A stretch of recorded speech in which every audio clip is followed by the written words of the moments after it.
This video is about Helicobacter pylori. I've tried to integrate the impact, transmission, symptoms, diagnosis, elimination, and containment to provide a comprehensive guide about Helicobacter pylori and how it is dealt with in a clinical setting. H. pylori is a gram-negative microaerophilic bacteria that normally colonizes our gastric mucosa. This is a very common pathogen that infects humans and is seen very oftenly by gastroenterologists and family physicians. In fact, it's so common that approximately 50% of the population is estimated to be infected with it. Infected people who are asymptomatic will have this bacteria in their gut for the rest of their lives. Moving over to statistical data, H. pylori is responsible for 80% of all peptic ulcer diseases and 74.7% of all non-cardiac gastric cancer cases, which is very significant because gastric cancer is the third leading cancer-related cause of death worldwide. The reason I chose this bacteria is when I used to work as a medical scribe or a gastroenterologist over the past summer, almost 60% of all our patients were prescribed to have urea breath test to detect H. pylori, and about one-third of our cases were related to this bacteria in some manner. Moving on to the transmission route for this infection. Bacteria uses a fecal-oral, gastric-oral, or oral-oral route. It basically means that you can contract an infection if you touch the saliva, vomit, or stool, or perhaps even sharing contaminated water with someone. The organs in our body that are most affected by this bacteria is the lining of our stomach and the duodenum. The part of your GI tract where the bacteria has colonized and multiplied excessively is important because it presents to the physician with different symptoms to diagnose two different diseases.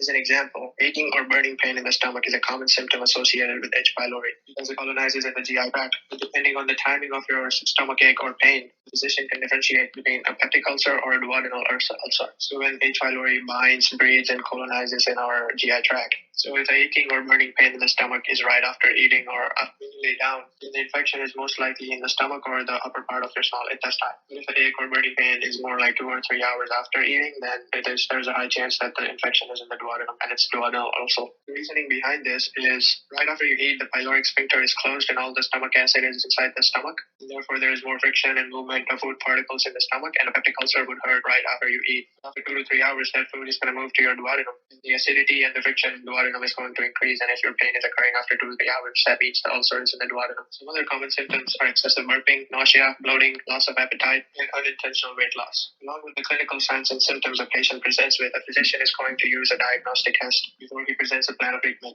The most common diagnostic tests for detecting H. pylori used in the clinical setting are the urea breath test and the stool test. They are non-invasive tests which provide rapid results. It also tells us if the infection is active or not. Another option for diagnosing is an endoscopy. This can be considered a more accurate test, but it is more invasive and more expensive. This requires time and effort for the physician to look at the GI tract and take a biopsy sample and send that to the lab. Another option is a serology test, but it is not recommended and not very often used because it cannot tell the physician if the infection is active or the patient has had it in the past. To provide a treatment plan for eradication of the bacteria from our body, the physicians have a bunch of options. And the backbone of this option includes 1 proton pump inhibitor and 2 antibiotics. Over the years, physician success rate of eradicating H. pylori has gone down because the bacteria has become more resistant to the antibiotic treatment.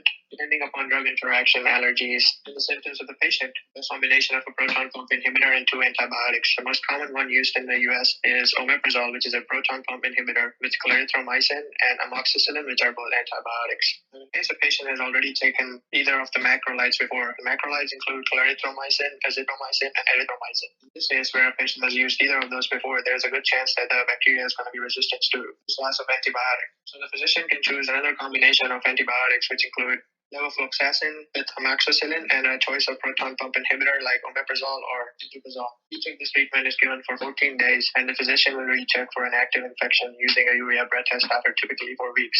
For containing the H. pylori infection and avoiding from other people to get infected because of you, you should practice good hygiene and hand washing, especially when preparing food. You should also use clean water to drink and cook food, and make sure you do not share your water if you're infected. You should aim to complete the full course of antibiotic and acid blocker therapy provided by your doctor. You should ensure that you get proper nutrition to prevent iron deficiency anemia. Even though an isolation or quarantine plan is not recommended by doctors, there is a suggestion to use different utensils to eat food and drink water, and then wash them as soon as you are done. And it is important to remember that you are still contagious until your tests show that infection is gone, so taking antibiotics doesn't automatically make the infection go away. Thank you so much for listening, and I hope this was helpful.